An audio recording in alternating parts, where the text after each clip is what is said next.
Bismillahirrahmanirrahim. Assalamualaikum warahmatullahi wabarakatuh. Waalaikumsalam warahmatullahi wabarakatuh. Assalamualaikum warahmatullahi wabarakatuh. Kami dari kelompok 7 mata kuliah peralatan tekanan tinggi akan mempresentasikan mengenai peralatan tekanan tinggi trafo daya. Berikut merupakan anggota dari kelompok 7. Ada Mas Andri Burhabelo, Mas Dewangga Alvina Reaziza, Dimas Joko Pratomo, Husnul Ma'arij, Misbahul Azhar, dan Mas Rian Dwi Saputro.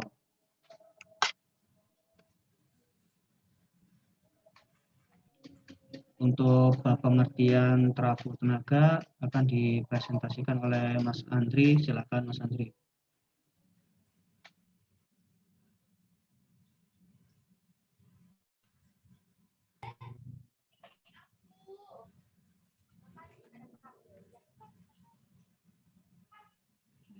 Oke, baik, kita mulai.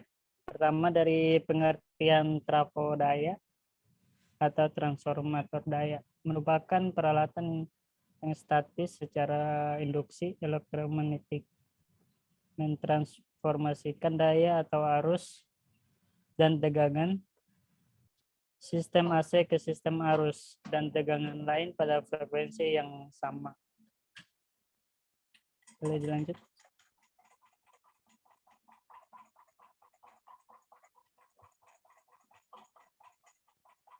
Ya, kita masuk ke jenis-jenis trafo. Berdasarkan fungsinya, trafo tenaga dapat dibedakan menjadi 3 bagian, yaitu trafo pembangkit, trafo gardu induk atau penyaluran, dan trafo distribusi. Ini gambarnya di bawah, bisa kita lihat sama-sama ya.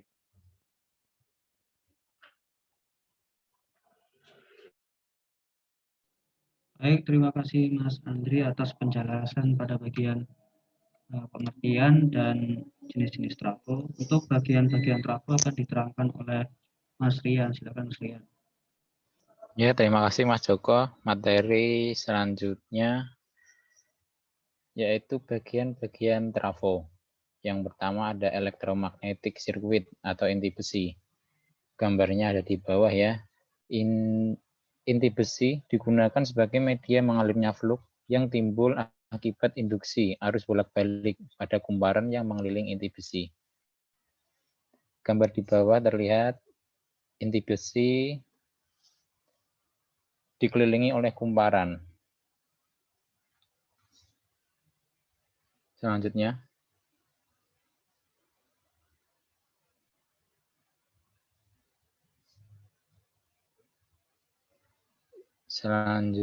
ada current carrying circuit atau winding. Belitan terdiri dari batang tembaga berisolasi yang mengelilingi inti besi, di mana saat arus bolak-balik mengalir pada belitan tembaga tersebut, inti besi akan terinduksi dan menimbulkan flux magnetik. Gambar ada di bawah.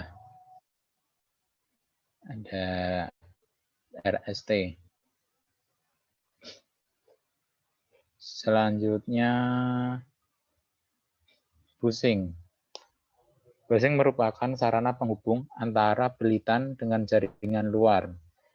Bushing terdiri dari sebuah konduktor yang diselubungi oleh isolator. Kemudian ada bagian-bagian dari bushing selanjutnya.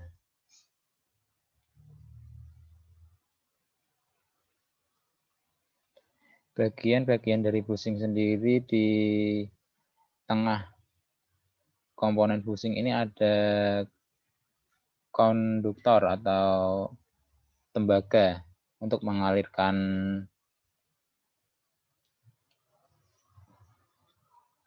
antara belitan dengan jaringan luar. Kemudian ada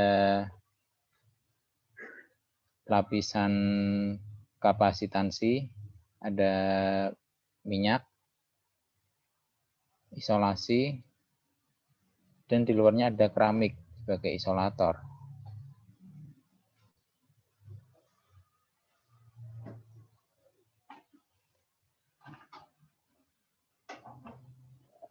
Terima kasih Mas Rian atas materi yang disampaikan. Untuk bagian pendingin dan selanjutnya akan disampaikan oleh Mas Azhar. Silakan Mas. Terima kasih Mas Dimas. Untuk selanjutnya izin melanjutkan penjelasan di bagian pendingin trafo. Bagian pendingin trafo ini ada suhu operasi yang tinggi akan mengakibatkan rusaknya isolasi kertas pada trafo. Oleh karena itu, pendinginan yang efektif sangat diperlukan untuk keandalan trafo itu sendiri. Adapun proses pendinginan ini dapat dibantu oleh adanya kipas dan pompa sirkulasi guna meningkatkan efisiensi pendinginan. Bahkan sistem pendinginan ini merupakan sistem proteksi, bisa dibilang sistem proteksi utama pada operasi trafo itu sendiri.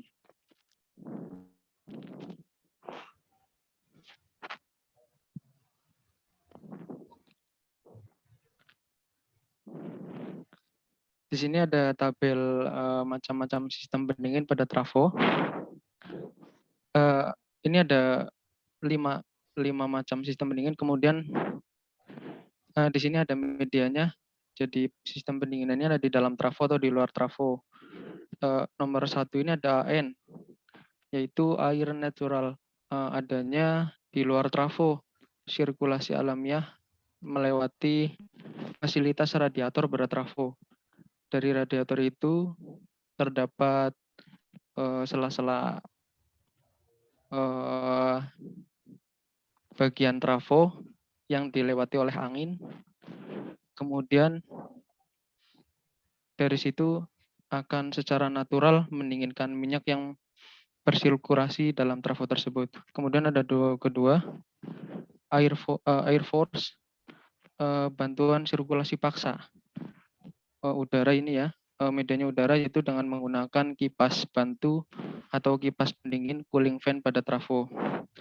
Nomor 3 ada air natural, sirkulasi alamiahnya ada di dalam trafo ini ada minyak sebagai pendingin dan isolasi pada trafo.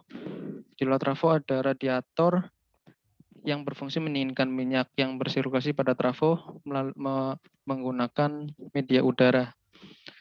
Kemudian ada nomor 4 ada air force, sirkulasi alamiahnya oleh minyak. Kemudian sirkulasi paksanya oleh udara.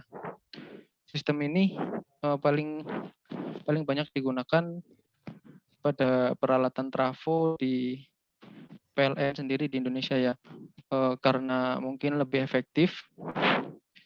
Jadi sistem pendinginan pertamanya minyak ini dalam kondisi normal dibantu oleh sirkulasi paksa udara jika beban pada trafo itu sendiri cukup tinggi dan cukup meningkatkan suhu trafo yang signifikan, sehingga diperlukan adanya pendinginan secara paksa oleh udara melalui kipas bantu yang ada di trafo itu. Lalu kelima ada oil force, air natural. Sirkulasi paksanya oleh minyak, sirkulasi alamiahnya oleh udara.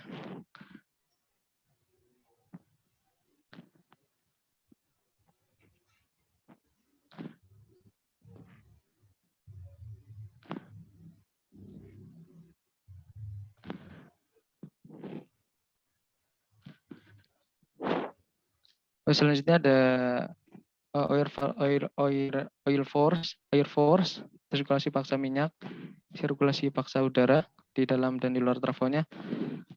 Kemudian ada OFWF, lalu ONAF.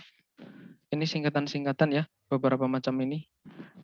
Kemudian di sini ada keterangan medianya, ada kombinasi 3 dan 4 itu tadi yang pendinginan macam nomor 3 dan 4, kombinasi sistem pendinginan nomor 3 dan 5 tadi. Ini ada ONAN-OFAF, kombinasi antara air natural dan air force. Cukup lengkap ya di sini untuk macam-macam sistem pendinginnya pada trafo itu sendiri. Oke, selanjutnya next.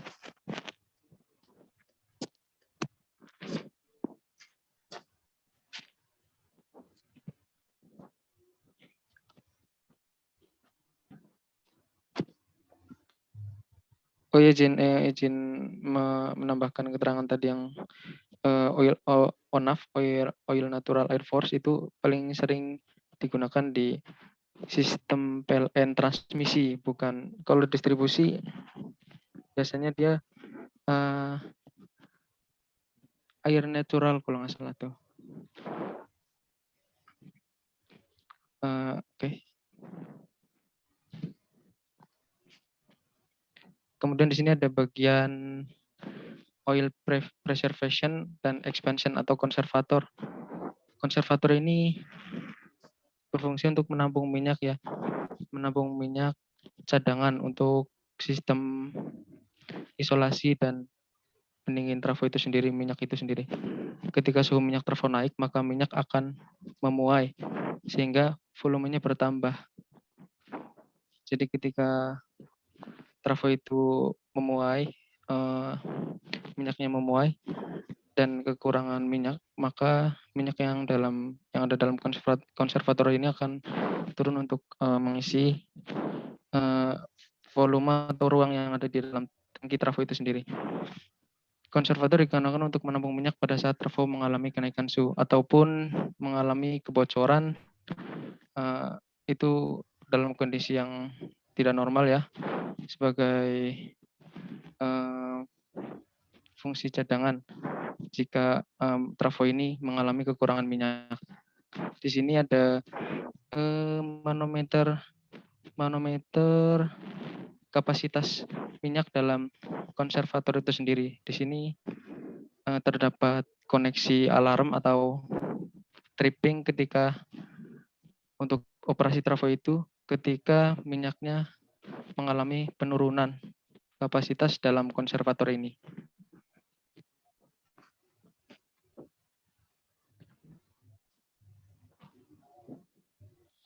Di sini ada gambar, ada dua tipe konservator, yaitu yang menggunakan rubber bag dan tanpa menggunakan rubber bag. Nomor 1 ini di sini ada connecting flange, nomor 2 ada pipa connecting. Itu breather ini untuk membuang kelembaban atau untuk membuang kelembaban biasanya. Terus yang ketiga ada straps. Yang keempat ada air cell. Yang kelima konservator ini sendiri. Yang nomor 6 ini tadi indikator parameter oil level indikator ya. Nomor 7 ada float arm. Yang 8 ada float arm.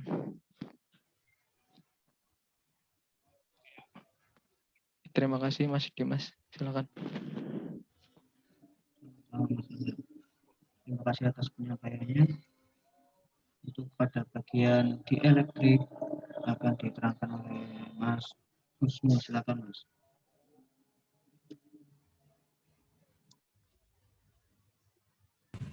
Oke, terima kasih Mas Joko.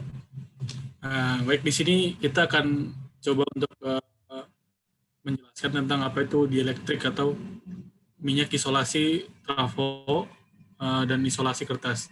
Untuk yang pertama adalah minyak isolasi trafo. Minyak isolasi trafo pada dasarnya berfungsi pada trafo sebagai media untuk isolasi, pendingin dan pelindung belitan dari oksidasi. Jadi untuk sebagai pendinginan dan untuk pelindungnya kita menggunakan minyak isolasi trafo biasanya. Oke, selanjutnya.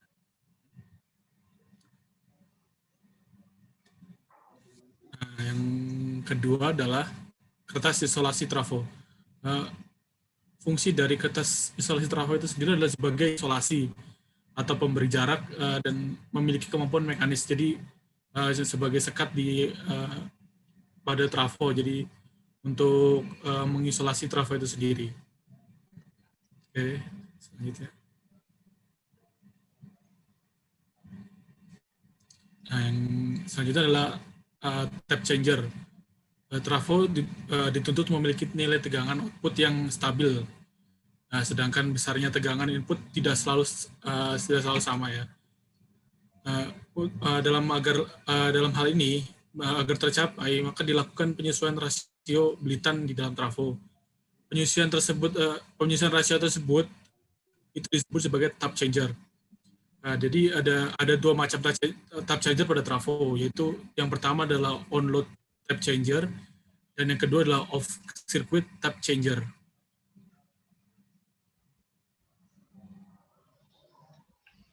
Nah, berikut ini adalah untuk gambar dari on-load tap changer.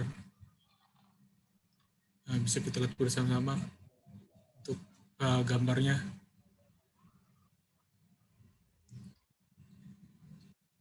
Itu mungkin akan ditambahkan untuk musuh. Selanjutnya, Mas. Baik, cukup Mas Husnul. Oke, terima kasih Mas Ibu. Sama-sama, terima kasih atas penyampaiannya. Ke bagian NGR, silakan Mas Dewangga dilanjutkan. Ya, terima kasih Mas Joko. Terus selanjutnya ada NGR, yaitu Neutral Grounding Resistor, yang bertujuan untuk mengontrol besaran arus gangguan yang mengalir dari sisi netral ke tanah. NGR sendiri ada dua jenis, yaitu NGR dan liquid. Pada dasarnya untuk mengatur arus yang ada gangguan dari trafo, terus diteruskan sama ke grounding tanah gitu. Next.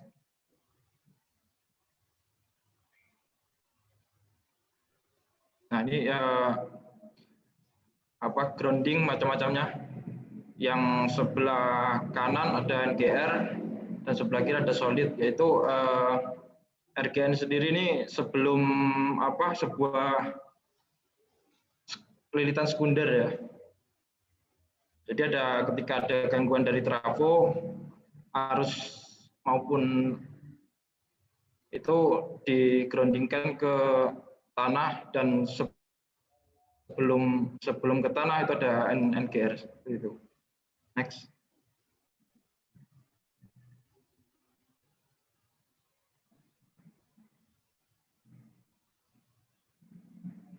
Nah, proteksi trafo, pada trafo terpasang relay mekanik sebagai proteksi trafo akibat ketidaknormalan di dalam trafo.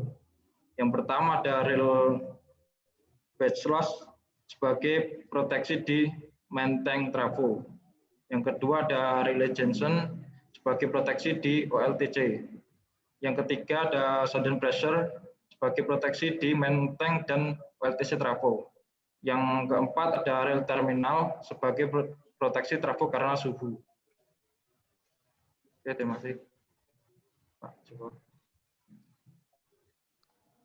Baik, terima kasih Mas Dewangga atas pemaparannya mengenai proteksi dan NGR. Berikut kami lampirkan referensi dari pengambilan data PowerPoint kami. Yang pertama yaitu dari buku pedoman pemeliharaan trafo tenaga dari PT PLN ya, dengan nomor 520/DIR 2014. Kemudian beberapa gambar kami ambil langsung dari google.co.id. Yang cukup sekian untuk presentasi dari kelompok 7 mengenai trafo daya atau trafo tenaga. Untuk kurang lebihnya kami mohon maaf. Wassalamualaikum warahmatullahi wabarakatuh. Waalaikumsalam warahmatullahi wabarakatuh. Waalaikumsalam warahmatullahi wabarakatuh.